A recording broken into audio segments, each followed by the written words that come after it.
সালামু আলাইকুম। দেখেন, অনেকে বলেন যে ভাই সকালবেলা একটা গল্প বলেন, বিকেলের একটা গল্প বলেন। ভাই গল্প না, একটা যুদ্ধ এমন না যে আপনি বললেন হয়ে যাবে। প্রত্যেকটা দেশ কোথাও না কোথাও, আমেরিকাও, তারা এই মুহূর্তে চায় না আসলে ইরানের সাথে লড়াইটা লাগতে, কিন্তু ইগো প্রবলেম ট্রাম্পের। আর ইরানকে চায় যুদ্ধটা করতে, অবশ্যই না, তারা হচ্ছে ডিফেন্স মুডে করবে। আর বাকি যেই মানুষগুলো আছে বা রাষ্ট্রগুলো আছে তারাও কি চায়, কেউ কেউ হয়তো চায় যে ইরান আপনার আমেরিকার সাথে যুদ্ধ লেগে যাক, তারপর ইরান শেষ হয়ে যাক, কারণ ইরান শেষ হলে তো অনেকেরই লাভ। কিন্তু ইরানও সর্বোচ্চ লেভেলের চেষ্টা করছে যে নিজেদের সম্মানটা রেখে ও যে পারমাণবিক শক্তির যে শর্ত, এটা বাদ দিয়া যে কোনো আলোচনা আমেরিকার সাথে করতে। কিন্তু ট্রাম্প বলতেছে আলোচনা শুরুই হবে যদি তেহরান এই ঘটনায় রাজি হয়।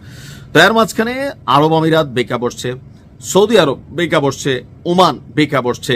আর এই তিনটা দেশেই আপনার আমেরিকার যুদ্ধঘাটি আছে। কাতার, তারাও কিন্তু একটু সমালোচনা করছে।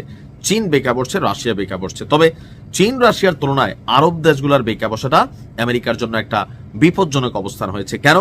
কারণ তারা যদি তাদের ভূমি ভূখণ্ড ব্যবহার করতে না দেয়, তাহলে আমেরিকা এত দূর থেকে সেখানে একটা লড়াই করা তাদের জন্য কষ্টকর, অথবা সাপ্লাই চেইন ঠিক রাখা খুবই কষ্টকর হবে। কারণ তারা তো বলছে, আরব রাষ্ট্রগুলো, যে আমাদের সাগরপথ, নদীপথ, জলপথ, স্থলপথ, আকাশপথ কোনোটাই ইরানের বিরুদ্ধে যুদ্ধের জন্য আমরা ব্যবহার করতে দিব না। তো দ্য গার্ডিয়ানের এক প্রতিবেদন বলছে, আরব দেশগুলোর শক্ত এবং অনড় অবস্থানের কারণে এবং ইরানের তেরামির কারণে হঠাৎ করে এক নতুন সিদ্ধান্ত নিয়েছে মার্কিন যুক্তরাষ্ট্র। যুক্তরাষ্ট্রের সেন্ট্রাল কমান্ড, তার অধীনস্থ এয়ারফোর্সেস সেন্ট্রাল বলছে যে এই মুহূর্তে সরাসরি আপনার যুদ্ধ ইরানের সাথে হবে না। তো কি হবে? তার বক্তব্য, বহুদিন ব্যাপী একটা প্রস্তুতি মহড়া চলবে। অপরদিকে ইরানও হরমুজ প্রণালী, সারা পৃথিবীর জাহাজগুলো আর গন্তব্যের জন্য হরমুজ প্রণালী অত্যন্ত গুরুত্বপূর্ণ।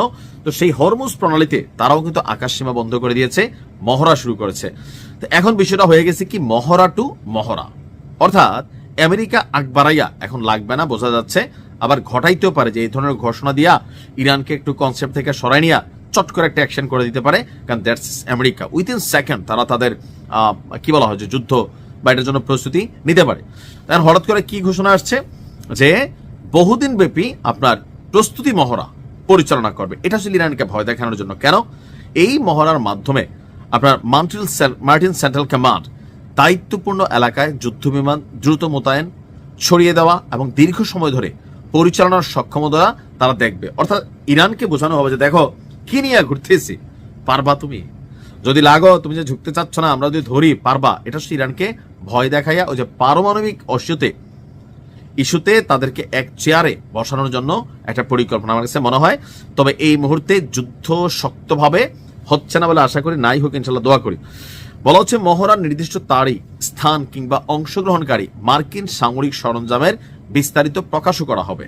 অর্থাৎ এখানে আমেরিকা কি ধরনের মহড়া করবে, কি কি ডিসপ্লে হবে, তাদের সাথে কি আছে, এই সকল কিছু তারা বিস্তারিত জানাবে। স্যানকম জানিয়েছে, পারমাণবিক শক্তিচালিত বৃহত্তর বিমানবাহী রণতরী ইউএসএস আব্রাহাম লিঙ্কের নেতৃত্বে একটি যুদ্ধ নৌবহর মধ্যপ্রাচ্যে পৌঁছেছে। এই রণতরীতে কয়েক ডজন যুদ্ধ বিমান এবং 5,000 নাবিক রয়েছে। এই বহরের সঙ্গে রয়েছে একাধিক গাইডেড মিসাইল ডেস্ট্রয়ার, যা বিমানবাহী রণতরীর প্রতিরক্ষা নিশ্চিত করে। ওয়াশিংটন পোস্টের প্রতিবেদন বলছে, যুক্তরাষ্ট্র ওই অঞ্চলে F-15 স্ট্রাইক ইগল যুদ্ধ বিমানের একটি স্কোয়াড্রনও পাঠিয়েছে। এই ইউনিট এর আগেও 2024 সালের এপ্রিলে ইরানে যে অভিযান হয়েছিল, তারা সেখানে জয়েন করেছিল। পাশাপাশি যুক্তরাজ্য প্রতিরক্ষামূলক উদ্দেশ্যে টাইফুন যুদ্ধ বিমান মোতায়েন করেছে। অর্থাৎ পশ্চিমাদের মধ্যে একটা টেনশন আছে, ইরান কোন দিকে কারে টপকায়। আর আমার কাছে মনে হচ্ছে এই যে এই মহড়ার ঘোষণা বা ব্লাবলা, এটা হচ্ছে শুধুমাত্র আরব রাষ্ট্রগুলোর অন্যর কারণে, এবং কি ইরানের সর্বোচ্চ ঝুঁকাঙ্গান এই সালা এই শ্রেণীতে থাকার কারণে। তো আশা করি আল্লাহ যেন ইরানকে সহযোগিতা করে, আর যুদ্ধটা আসলে যেন না হয়, হইলে ইরান ক্ষতিগ্রস্ত হবে। হয়তো সাময়িক আমেরিকার ক্ষতি হবে, কিন্তু এই ক্ষতি কাটায় উঠতে পারবে না।